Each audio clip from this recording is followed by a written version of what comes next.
Salut à tous, donc toute nouvelle vidéo, preview du deuxième grand chelem de la saison, donc le tournoi de Roland-Garros. Comme d'habitude, avant de passer aux favoris, petite présentation du tournoi. Donc le tenant du titre, c'est Novak Djokovic qui a gagné l'année dernière en finale contre Casper Ruud. Le type de surface, terre battue traditionnelle, plutôt lente, hein, avec un rebond assez haut. Donc ça va profiter à certains joueurs. Je pense par exemple à Rafael Nadal, 14 titres à Roland Garros et qui va disputer son dernier Roland Garros dans sa carrière. Donc petit pincement au cœur quand même. Concernant la météo, il prévoit assez beau les premiers jours, mais ça risque de se gâter en fin de semaine. Donc va falloir surveiller jour par jour. Voilà, c'est tout pour cette petite présentation. On passe tout de suite aux favoris de ce tournoi.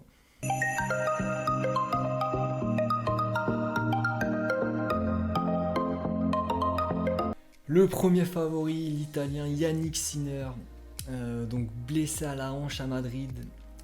Il est obligé de déclarer forfait pour le Master 1000 de Rome, donc chez lui. Je sais pas trop comment il arrive sur ce tournoi, mais s'il est à 100%, je le vois vraiment au-dessus des autres. Et voilà, faudra voir son parcours juste après. Mais pour moi, s'il est à 100%, il a toutes les chances de remporter son deuxième grand chelem. Deuxième favori pour moi dans ce tournoi, le Serbe Novak Djokovic. Donc même s'il connaît un début de saison très compliqué, hein, aucun titre remporté, il a encore perdu la semaine dernière, enfin il y a quelques jours, au tournoi de Genève, un ATP 250. Donc voilà, il est vraiment en difficulté cette année. Mais ça reste Djokovic. Voilà, au meilleur des 3 sets, il peut élever son niveau de jeu et répondre présent pour ce tournoi.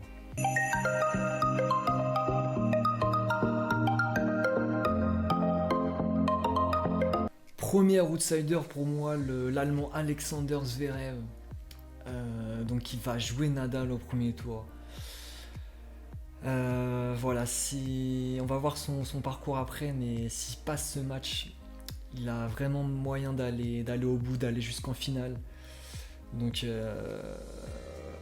voilà, il est à l'aise sur la terre battue. Il a vraiment une chance et je le vois en premier outsider dans ce tournoi de Roland Garros.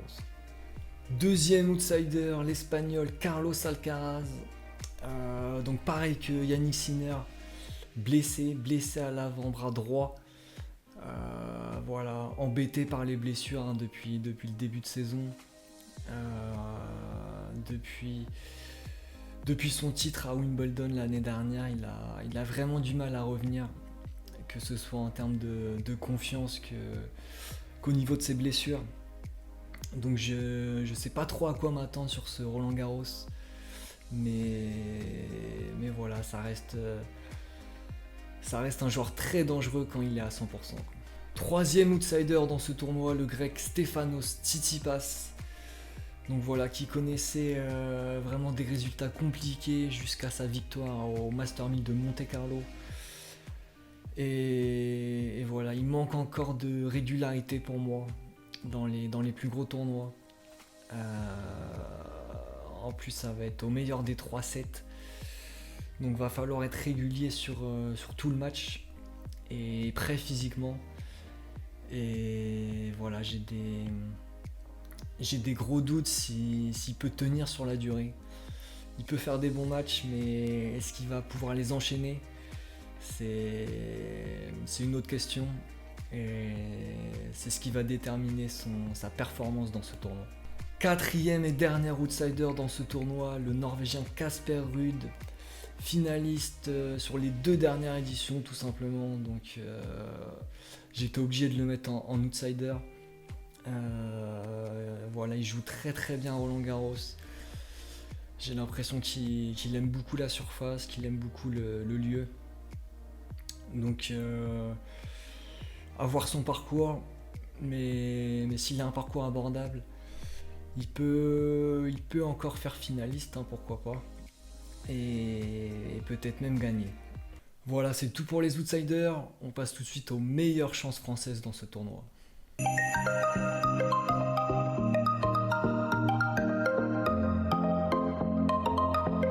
Première meilleure chance française dans ce tournoi, le français Hugo Humbert.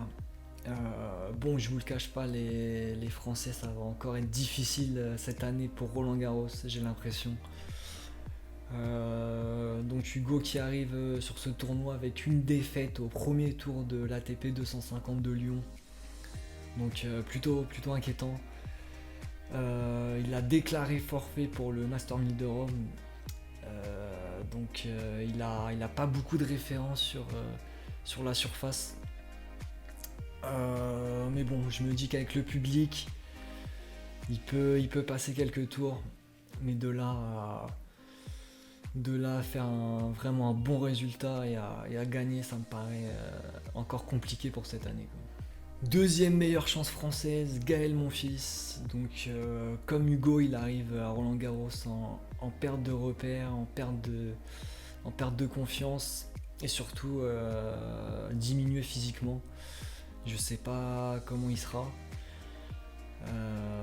Voilà, faudra voir son parcours.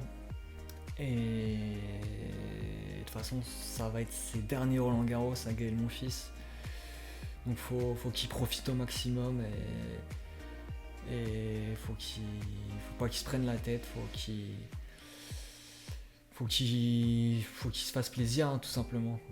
Troisième meilleure chance française dans ce tournoi, Arthur Fils qui arrive sur ce Roland Garros en ayant gagné le Challenger de Bordeaux. Donc voilà, il a gagné un petit peu de confiance. C'est un joueur qui joue assez bien sur terre battue, combiné à cela le public. Donc il peut passer quelques tours, je pense, sur ce tournoi. Mais voilà, je pense qu'il va se heurter à des joueurs avec plus d'expérience. Mais je pense qu'il peut quand même faire un bon Roland Garros.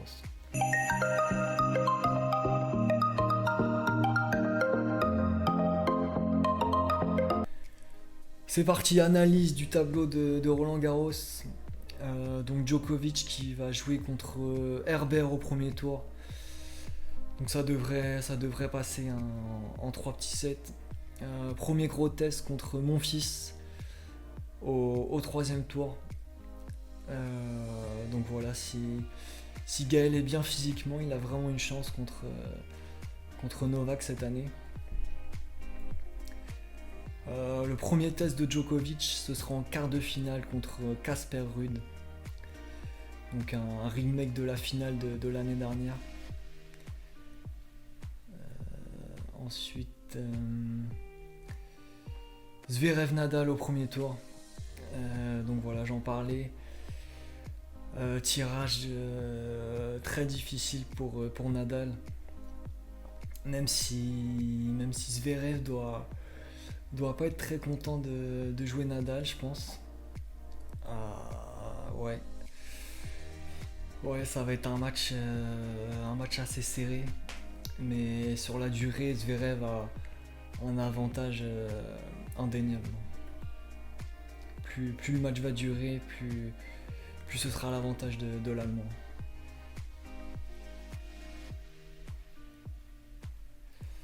Ensuite,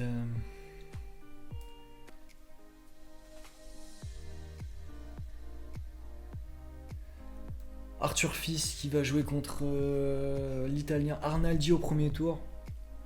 Donc premier tour piège, hein, l'Italien qui joue très très bien.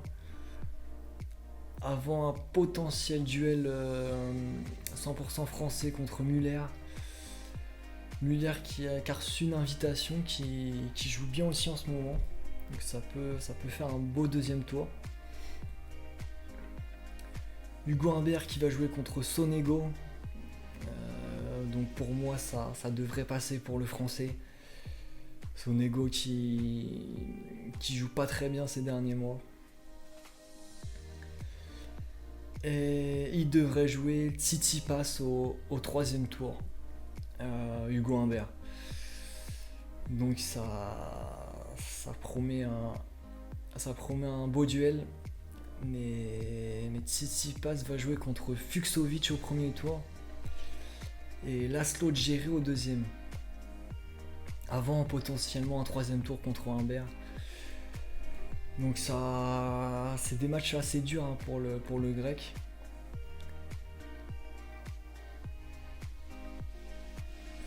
Ensuite, Alcaraz qui va jouer contre l'américain Wolf, issu des qualifications, donc ça devrait passer. Un beau duel au premier tour aussi, Wawrinka Murray. Les deux anciens champions qui vont se jouer, qui sont sur la fin de leur carrière. Donc beau duel. Et Yannick Sinner pour finir qui va commencer son tournoi face à l'américain Eubanks. Donc ça devrait le faire facilement. Avant d'affronter Richard Gasquet qui dispute son dernier Roland Garros il me semble. Mais voilà, qui devrait perdre au deuxième tour contre l'Italien. Voilà, on arrive à la fin de cette vidéo. Donc les demi potentiels pour ce tournoi de Roland Garros: Djokovic, Zverev, Sinner, Alcaraz. Donc si ces 4 joueurs sont à 100%, c'est ce qu'on devrait avoir, je pense. Mon pronostic pour le vainqueur du tournoi, si Sinner est en pleine possession de ses moyens, je pense qu'il devrait gagner Roland Garros. Après, Zverev a aussi un parcours intéressant. S'il arrive à gagner contre Nadal au premier tour, il a un parcours assez dégagé jusqu'en demi-finale où il devrait jouer contre Djokovic avant une finale potentielle contre Sinner ou Alcaraz. Donc voilà, c'est tout pour cette vidéo. Profitez bien de ce Roland Garros, soutenez nos Français et on se donne rendez-vous donc juste après le tournoi pour la prochaine vidéo.